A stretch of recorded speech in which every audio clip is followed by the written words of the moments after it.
rasa sakit yang kamu rasakan ini adalah membawa pesan. Dengarkan mereka. Jadi ini latihanlah mendengarkan lukamu sendiri. Latihanlah memahami pesan yang dibawa oleh kesedihan dan dukamu. Maka jangan terlalu hanyut emosional oleh pengalaman pahit yang kamu.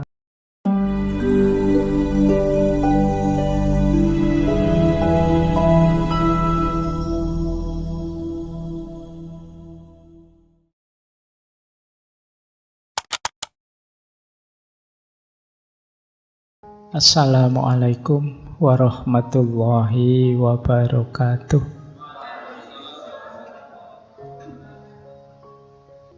Bismillah, mari kita lanjutkan lagi ngaji kita, ngopeni patah hati untuk bulan ini. Yo, kalau didefinisikan secara luas sebenarnya kita semua pasti pernah patah hati. Dalam pengertian kekecewaan, kegalauan karena keinginan kita tidak terpenuhi. Nah, yang seperti ini bagaimana komentarnya para sufi? Nanti kita jelajahi ya. Mungkin malam hari ini kita bertemu dengan beberapa sufi. Dan tidak mungkin semuanya mengingat waktu dan lain-lain. Tapi semoga nanti ada perspektif berbeda. Jadi malam hari ini mari kita bawa sakit hati kita secara vertikal. Kalau bahasa akademis itu kita melakukan spiritualisasi sakit hati. Sejauh mana sakit hati itu kemudian jadi kendaraan kita untuk tambah dekat kepada Allah. Baik, bismillah ya, kita mulai. Semoga sudah siap untuk patah hati. Oke. Nanti ada perspektif yang unik itu. Memang kita disuruh patah hati oleh beberapa beliau ini nanti. Yang pertama, saya ini tiba-tiba ketemu satu quotes menarik dari beliau. Hazrat Sultan Bahu. Hazrat Sultan Bahu itu mursyid Torekot Sarwari Qadiri. Yang Torekot ini berdiri sekitar abad ke-17. Banyak beredar Torekot ini di India, Pakistan, Bangladesh, dan sekitarnya. Nah, beliau ini produktif sekali. Beliau ini nulis kitab jumlahnya sekitar 140. Bandingkan dengan usia beliau itu panjang usia beliau sekitar 63 tahun. Usianya 63 tahun menulis 140 kitab. Itu kalau dikruskan usianya itu setahun bisa 2, 3, 4 kitab setiap tahun dari hidup beliau. Itu kalau sejak umur setahun nulis buku ya. Mestinya kan tidak. Ini jadi produktivitas itu sebenarnya tidak juga tergantung dengan waktu. Jadi jangan merasa, wah bulan ini saya sudah melakukan ini kok Pak, berarti sudah produktif. Siapa tahu sebenarnya kamu bisa melakukan banyak hal lain lagi. Baik, nah kata-kata beliau menarik tentang patah hati ini. Nursing one broken heart is equal to the worship of many years. Ya, saya ngambilnya dari yang bahasa Inggris karena kitab-kitab beliau pakai bahasa Urdu dan bahasa Persia. Nah, kata beliau, nursing itu kan merawat, ngopeni. Orang yang patah hati, one broken heart, orang yang kecewa hatinya, orang yang gelisah galau, itu setara dengan ibadah bertahun-tahun. Jadi maka bulan ini kita latihan ngopeni orang-orang yang patah hati. Jadi ayo latihan ya, karena seperti saya bilang di sesi pertama dulu, belakangan ini banyak orang depresi. Bahkan tingkat kematian karena depresi itu tinggi, mengalahkan kematian karena kanker. Jadi ayo ya, kita temani saudara-saudara teman kita yang sedang patah hati. Jangan diketawakan. Kita ketawa karena melihat dari luar. Kalau kita rasakan dari dalam, betapa berat yang mereka rasakan. Kadang-kadang di medsos itu malah dimarah-marahi. Ada orang depresi bahkan sampai mencoba bunuh diri, malah diketawakan, dimarah-marahi. Kita tidak tahu seberat apa beban yang ada di hati mereka. Bahkan kata Hazrat Sultan Bahu ini, kita merawat, menemani mereka yang patah hati itu seperti ibadah bertahun-tahun. Jadi ayo diperbanyak ibadah ya. Antara lain ngancani saudara teman-teman kita yang sedang patah hati. Mereka ini ada di fase-fase harus sering kita temani. Karena kalau sendirian biasanya ya mereka tidak kuasa menaklukkan diri mereka sendiri. Baik, bismillah kita mulai. Jadi pembukaannya ini ya, ini anggap saja berarti malam hari ini kita latihan ibadah. Karena menemani orang patah hati itu setara dengan ibadah.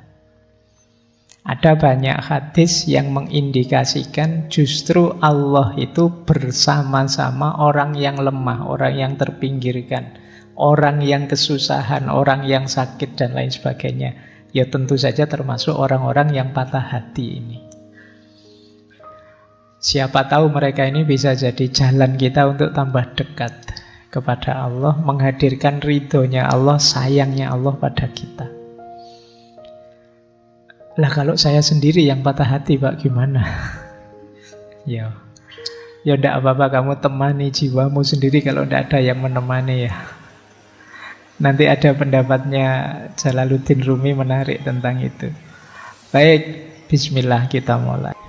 Sekarang kita masuk ke murid beliau, Maulana Jalaluddin Rumi. Kalau ini perspektifnya agak berbeda. Ada satu kalimat yang terkenal sekali dari Maulana Rumi, biarkan hatimu pecah agar dia terbuka.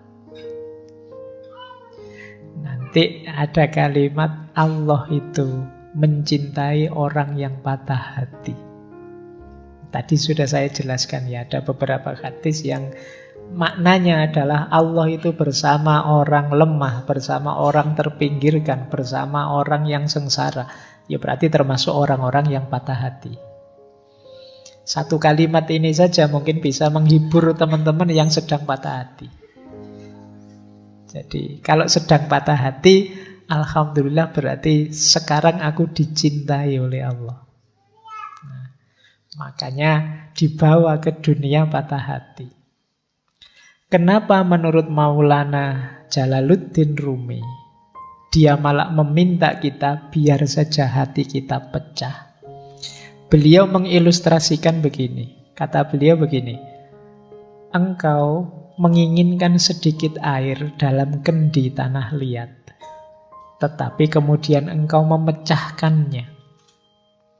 Air itu akan bergabung kembali dengan danau dari mana dia berasal. Ego kita mencoba untuk mencegah pertemuan itu dan selalu menolak saran siapapun tentang perlunya pertemuan. Jadi kita ini seringkali yang sangat jadi perhatian kita adalah keinginan kita, hasrat kita, nafsu kita, ambisi kita, yang kadang-kadang tidak terpenuhi. Itu yang disebut hati kita terus pecah, patah. Ketika hati kita patah, mengalirlah air menuju ke yang sejati. Sejatinya air kemana? Ya ke sungai. Sebenarnya ketika hati kita patah, itu jiwa kita terbuka jalan untuk kembali ke yang hakiki. Saat itu kita diingatkan, kembali ke Allah yang lebih hakiki. Tetapi ego kita yang menahan perjalanannya air itu. Maksudnya apa? Kita mati-matian berusaha malah biar air ini tidak mengalir ke yang hakiki, tidak mengalir ke sungai, tapi sesuai kepentingan keinginan kita. Ketika kita kecewa, misalnya patah hati ditinggal pasangan kita, itu kan kita justru energi paling besar yang kita lakukan adalah gimana caranya agar bisa balik kembali. Kita lupa bahwa ada proses yang lebih ideal, yaitu kembali kepada Allah. Nah, kata Maulana Rumi, tujuan utama latihan-latihan spiritual dalam tradisi manapun, baik timur maupun barat, adalah untuk memungkinkan kita mengatasi keberatan yang diajukan oleh ego, sehingga kita dapat melanjutkan perjalanan kita ke samudra persatuan. Jadi ketika kita belajar tasawuf, melatih batin, suluk lewat para mursyid, lewat tradisi-tradisi tirakat dan lain sebagainya, itu sebenarnya melatih ego kita. Wahai ego, jangan ke sana. Ada jalan yang lebih hakiki, yaitu ke ranah ilahiyah. Nah, jadi ilustrasi dari Maulana Rumi itu, perjalanan batin kita itu seperti air dalam kendi. Air dalam kendi itu kan tujuannya untuk kita minum. Kita minum itu berarti untuk memenuhi keinginan kita.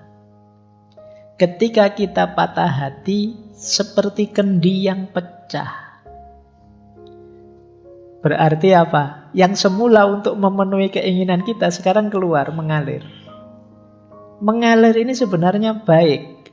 Kenapa? Dia akan mengalir bersatu dengan aslinya, tempat asalnya, yaitu sungai. Tapi kita yang sudah terlanjur punya nafsu untuk minum, ini ego, biasanya mati-matian gimana caranya air ini tidak mengalir ke sungai, tapi memenuhi kehausan kita.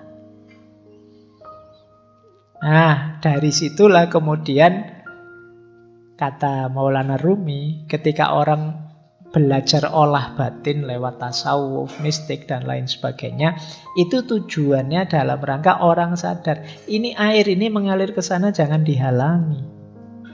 Ikhlaskan. Ini namanya melatih ego tadi. Jadi maka biarkan hatimu pecah. Berarti sekarang saatnya kamu kembali ke ranah ilahiyah. Justru sekarang terbuka jalan. Kalau hatimu tidak pecah, ya kamu tetap akan memanjakan nafsu, hasrat, ambisi duniawimu. Kalau hatimu tidak pecah, ya kamu lupa bahwa aslinya air itu bergabung ke sungai. Jadi inilah salah satu ilustrasi dari Maulana Jalaluddin Rumi. Makanya beliau bilang, biarkan hatimu pecah agar dia terbuka. Kalau tidak pecah-pecah, tidak terbuka-terbuka, kamu masih asyik dengan duniamu, memenuhi hasrat ambisimu. Begitu pecah, sekarang kamu sadar dengan yang lebih sejati.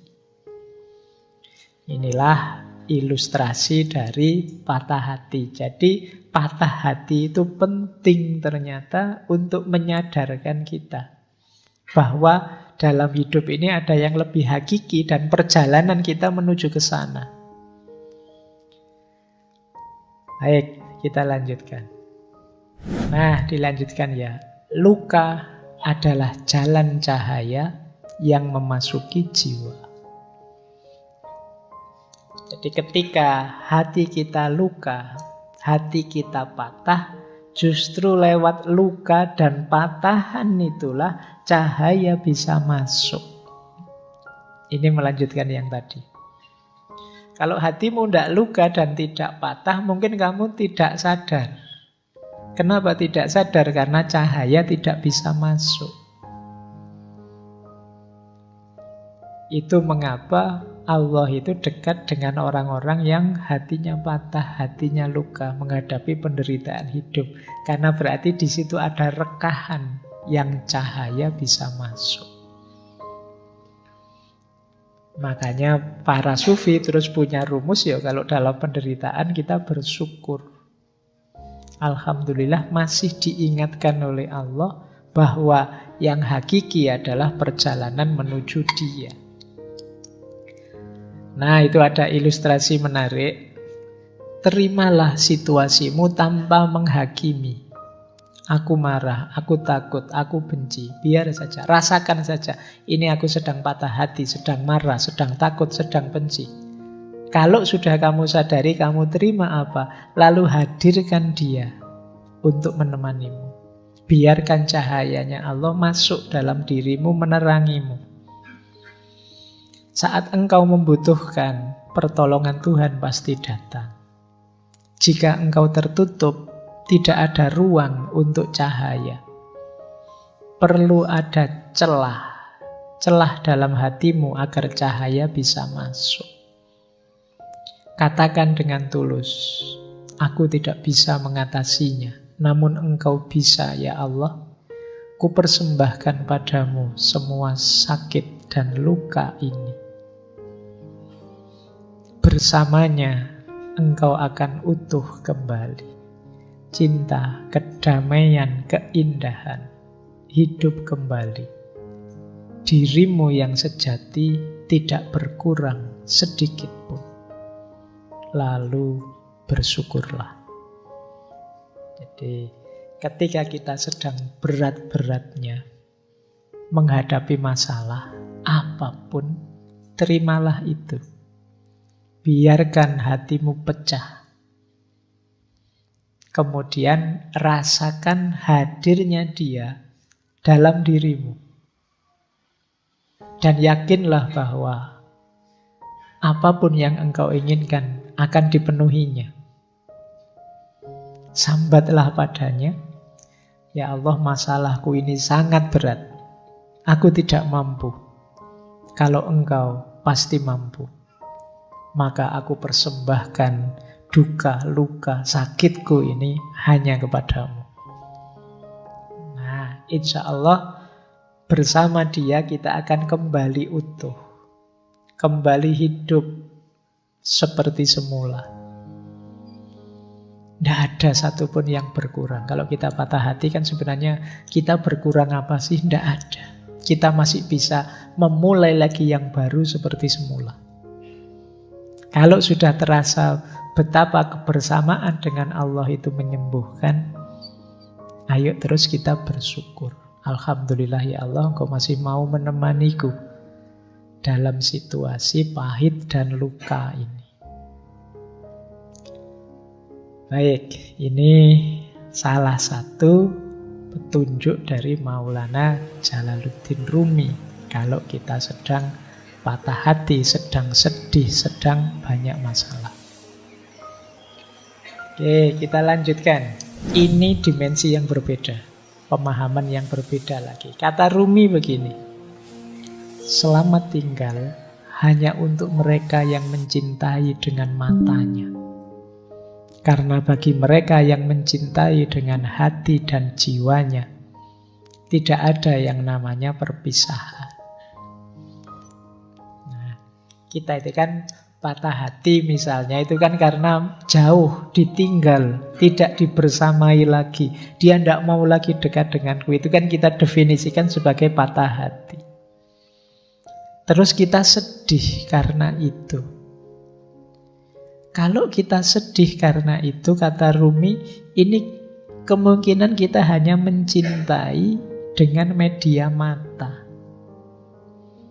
hanya karena tidak melihat dia di sisi kita, kita menyebut itu perpisahan.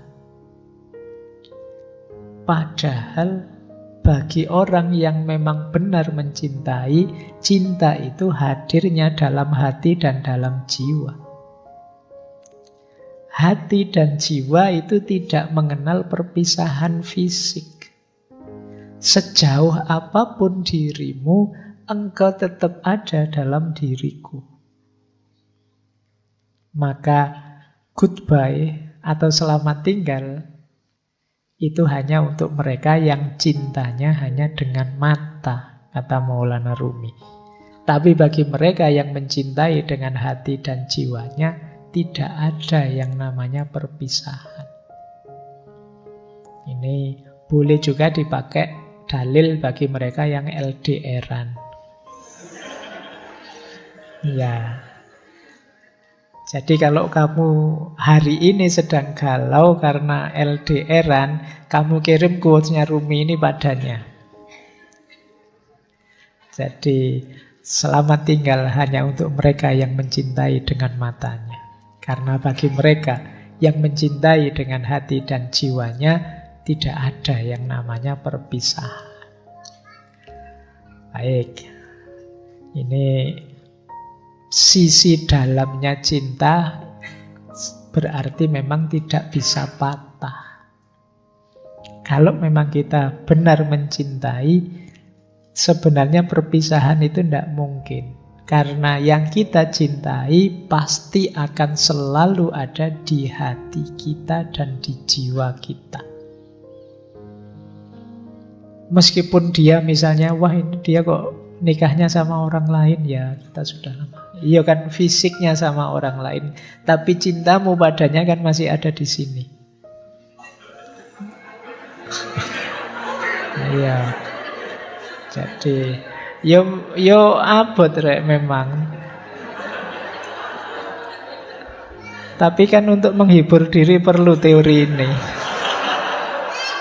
Biar kamu nangismu ndak keras-keras. Jadi ini makanya quote ini jangan dikirimkan ke mantanmu yang sudah punya pasangan ya. Nanti bisa jadi masalah itu. Mantan kok ngirim yang ini, itu bisa trouble itu. Baik, kita lanjutkan ya. Ini salah satu pendapatnya Maulana Rumi. Ini menarik kalimat ini. Biarlah sang pecinta menjadi tercela, menjadi gila, menjadi linglung. Orang yang sadar akan khawatir tentang hal-hal buruk. Biarlah sang pecinta saja. Ini sebenarnya ingin bilang, orang itu kalau memang benar mencintai, dia tidak akan peduli. Dianggap tercela, dianggap gila, dianggap linglung. Ya konteksnya Maulana Rumi ini cinta ilahiyah ya, cinta kepada Allah. Meskipun sebenarnya cinta pada pasangan kadang-kadang juga ada yang selevel ini. Orang normal yang sadar biasanya tidak senang dengan disebut gila, disebut orang bingung, disebut kamu itu mbok yang waras. Kita kan orang normal itu tidak senang begitu. Tapi orang yang mencintai tidak peduli. Disebut tidak waras tidak masalah. Disebut gila juga tidak masalah. Disebut ngayal juga tidak masalah, tidak apa-apa.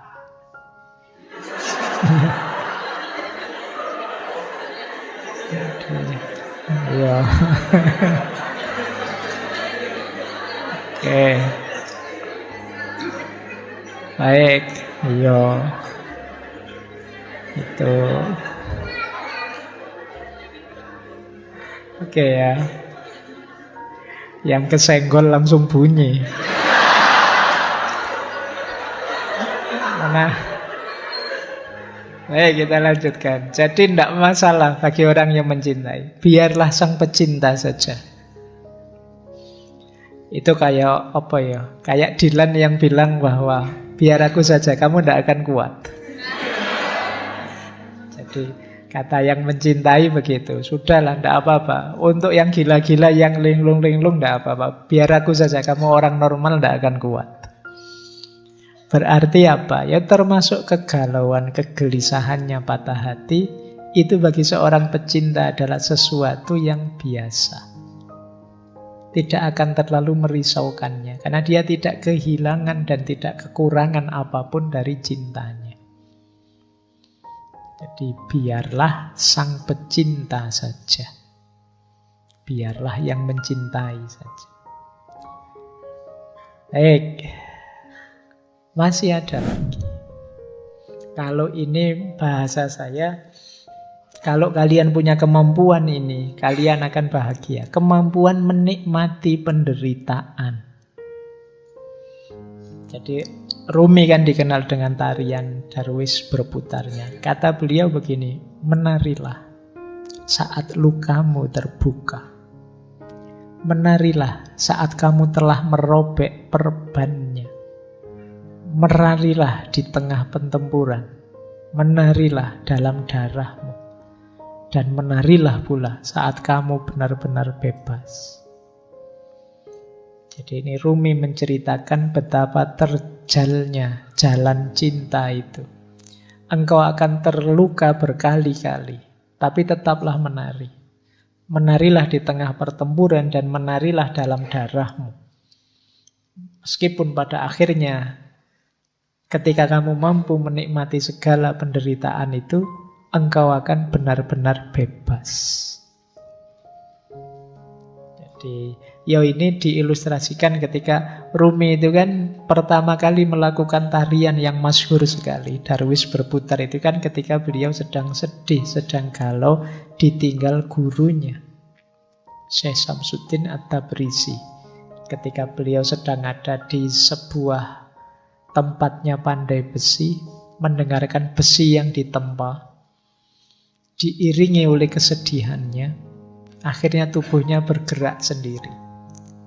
Itu bisa kamu bilang bergerak dalam kesedihan. Tapi kesedihan ini dibawa menari dan dibawa naik menghadap Allah. Maka di antara rumusnya kalian menghadapi kesedihan, menghadapi patah hati itu, kalian akan sangat tangguh kalau bisa sampai di level bisa menikmati kesedihan. Bisa menikmati kegalauan. Boleh kamu bikin jargon, galau itu asik loh. Sedih itu menarik. Banyak karya-karya besar lahir karena kesedihan, karena kegalauan. Sering saya bilang, energinya orang sedih, energinya orang patah hati itu luar biasa. Tinggal kamu mampu atau tidak menikmati dan mengelolanya. Jadi kayak kalian waktu jatuh cinta itu kan energinya juga besar. Tinggal mampu atau tidak kalian mengelolanya. Misalnya orang jatuh cinta itu tiba-tiba jadi puitis. Dikit-dikit nulis puisi. Mbok ya sekalian nulis buku puisi. Lumayan, mumpung kepalamu sedang meledak-ledak, menyala-nyala dengan cinta. Terjemahkan itu dalam kreativitas. Orang jatuh cinta misalnya, itu semangat-semangatnya melayani, membahagiakan yang dicintai. Mbok yo yang dicintai itu mengarahkannya untuk yang produktif, kreatif. Kalau kamu cinta padaku, ayolah kamu lulus semester 7. Kalau kamu cinta padaku, loh ini kan energinya jadi luar biasa. Diarahkan ke yang positif, kreatif gitu loh. Jangan hanya minta yang kecil-kecil, yang sepele-sepele. Kalau cinta padaku, mau neraktir aku, ndak sepele itu. Mintalah yang lebih monumental. Jadi itu yang saya maksud energinya. Karena biasanya ketika yang meminta yang dia cintai, itu dia bisa tenaganya berkali-kali lipat. Kecerdasannya meningkat berkali-kali lipat. Hanya karena ingin membahagiakan yang dicintai. Maka seperti yang disampaikan oleh Rumi ini, menarilah saat lukamu terbuka. Menarilah saat kamu merobek perban. Menarilah di tengah pertempuran. Menarilah dalam darahmu. Menarilah pula saat engkau benar-benar bebas.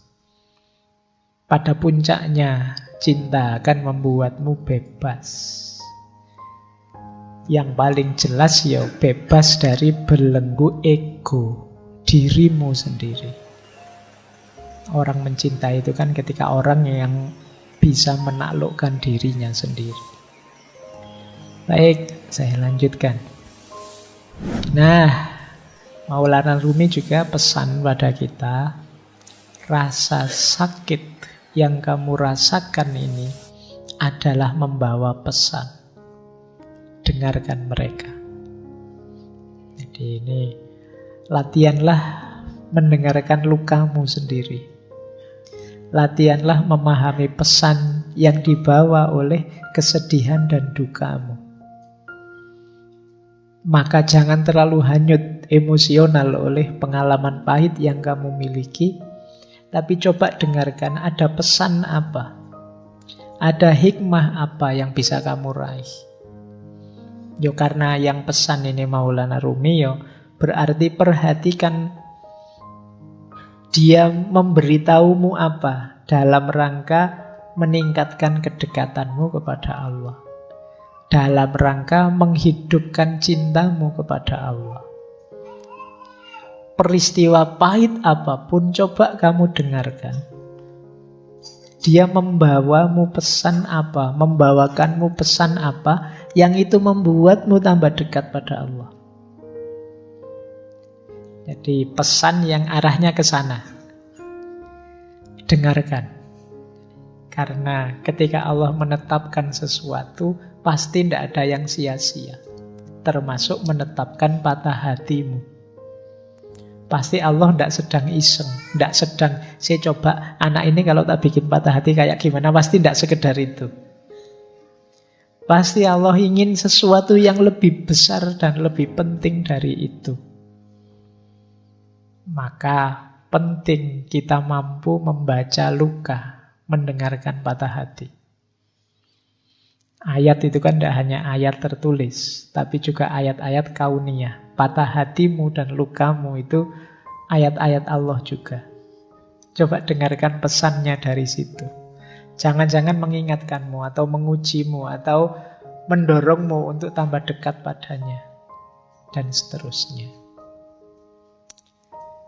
Baik, kita sudah ketemu Maulana Rumi dan ada kalimat yang menarik dari beliau. Di mana ada kehancuran, di situ ada harapan akan harta karun. Harta karun itu kan biasanya terkubur di balik puing-puing. Kalau tersimpan di lemari kan tidak disebut harta karun. Harta karun ini biasanya tersembunyi. Dan ini ada di balik kehancuran.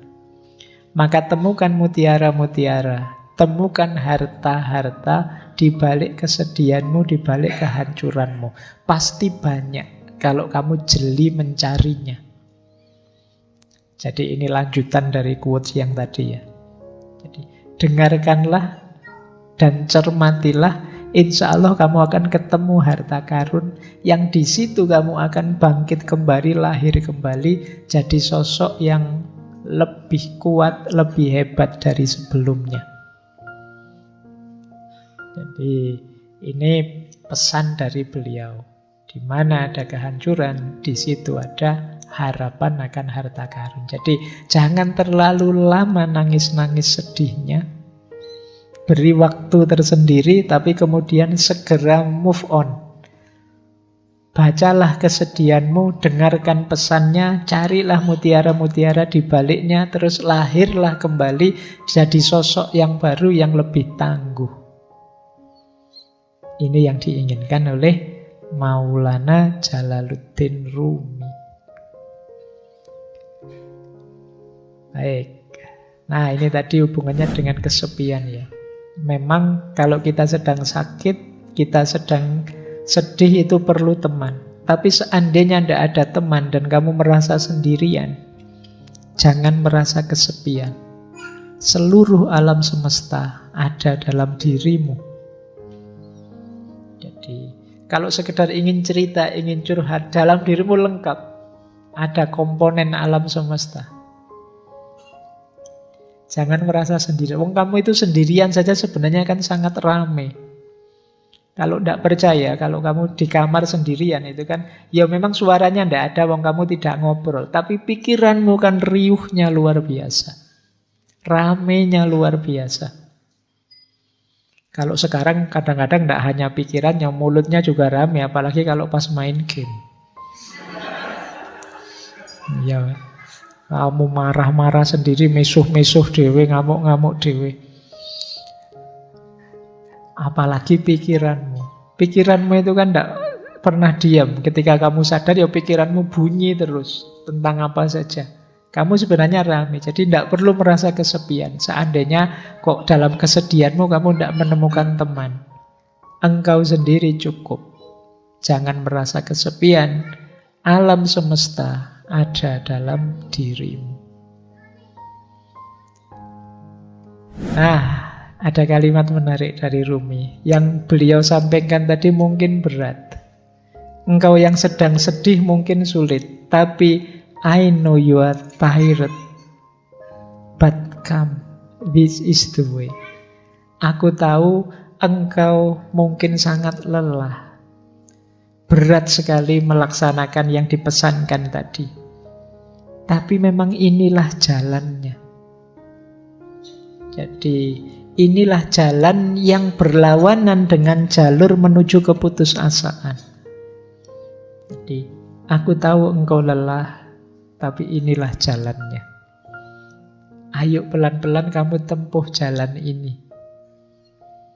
Jangan mengambil jalan yang sebaliknya, yaitu jalan keputusasaan. Baik, ini dipesankan tadi ya. Sejak awal tadi kan sudah ada banyak tips-tips untuk kita bisa mengatasi rasa sedih dan hati kita yang patah tadi. Paling tidak kita menghindari gol di gawang keputusasaan.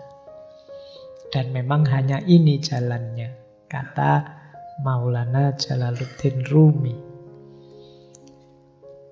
Nah, ada satu teori dalam dunia tasawuf. Nanti coba kalian cek ya. Kalian dalam sedih ada di mana? Hubungan kita dengan Allah saat kita menderita. Ada fase confirming, ada fase responsif, ada fase ekstatik.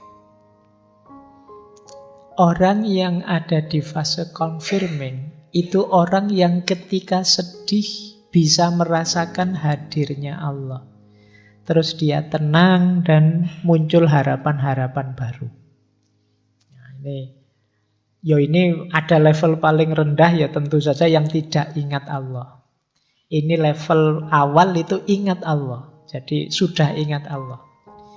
Ingat Allah saja itu akan menenangkanmu, memunculkan optimisme baru.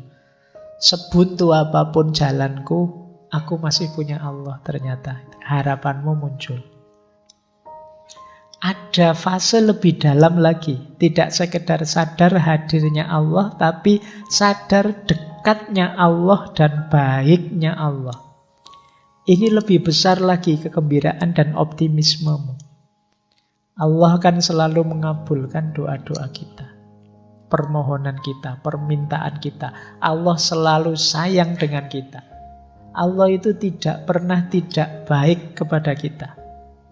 Kita saja yang keluar jalur, sehingga kebaikan Allah tidak sampai. Kita saja yang ambil jalan, rute yang berbeda dengan yang diinginkan oleh Allah. Ini fase kedua, namanya fase responsif. Ada fase ketiga lebih dalam lagi. Di fase ketiga ini, kita tidak sekedar merasa dekat dan Allah itu baik, tapi kita sudah intim sama sekali. Kita sudah sangat cinta dengan Allah, sehingga apapun yang diberikan oleh Allah, apakah itu pahit ataukah manis, tidak masalah. Ini namanya fase ekstatik. Nah, dalam kesedihan kita ada di mana? Allah yang hadir dalam diri kita, apakah sekedar confirming, apakah responsif, ataukah sudah ekstatik? Orang yang sudah bisa menikmati kebersamaan dengan Allah adanya di level ekstatik. Orang yang hanya sadar Allah itu ada kok, Gusti Allah ora sare, itu namanya fase confirming. Orang yang sadar bahwa Allah itu tidak sekedar hadir, tapi Dia maha baik dan akan mengabulkan semua doa kita, namanya fase responsif. Nah, teman-teman coba dicermati kehadiran Allah dalam diri kita itu seperti apa. Pandangan kita tentang keberadaannya Allah itu ada di mana. Itu menunjukkan level kedekatan dan level hubungan kita dengan Allah. Baik, kita akhiri dengan beberapa tips. Kalau ini agak praktis ya, kalau yang tadi filosofis. Banyak yang tanya ke saya, caranya biar hati tenang itu apa sih, Pak?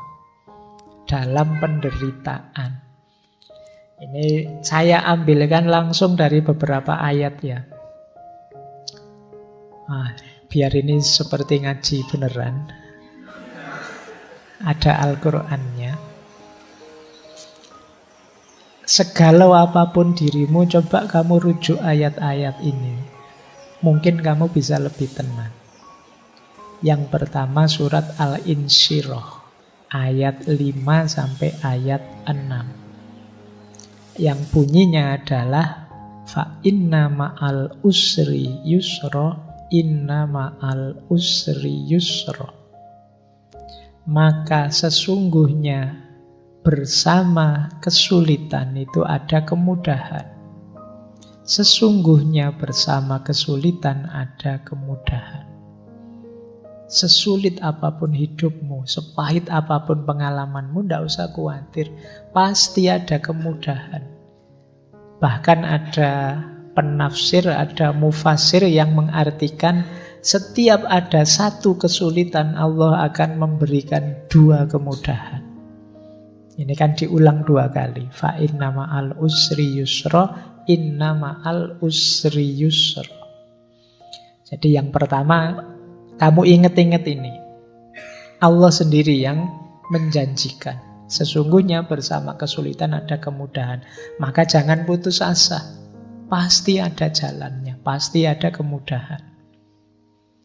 Kemudian yang kedua, boleh dilihat surat Ar-Ra'd ayat 28. Tadi sudah kita singgung sedikit ya. Ala bidzikrillahi tatmainnul qulub.